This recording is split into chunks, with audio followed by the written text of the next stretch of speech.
Ümumən sahabələr kimdir? Sahabə kimə deyilir? Sahabə kim Allaha iman gətirib, Muhammed sallallahu aleyhi ve sellem'i görüb və imanı üzərində ölənlərə sahabə deyilir. Əgər iman gətirmişdirsə Muhammed sallallahu aleyhi ve sellem'in zamanında və imanı üzərində ölmüşdürsə, lakin Allah Rasulunu görməmişdirsə o sahabə deyir. Ona müxadram deyirlər, o başqadır. Və kim iman gətirmişdir, hətta Muhammed sallallahu aleyhi ve sellem də görmüşdür və Allah Rasulunun vəfatından sonra əgər İslamdan çıxıbsa o da sahabə deyir.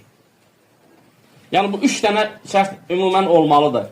Görməlidir, iman gətirməlidir və imanı üzərində ölməlidir və bu üç dənə əgər cəm olursa o zaman sahabə deyilir. Və biz iman edirik, etiqad edirik ki, sahabələr ən üstün insanlardır və onlar haqqında danışmaq, irəli geri danışmaq, onların zamanında olan bəzi hadisələri müzakirə eləmək və bu müzakirədə həddi aşmaq, hansısa tərəfi ittiham eləmək bu əhl-i sünnənin etiqadına zidd bir əməldir.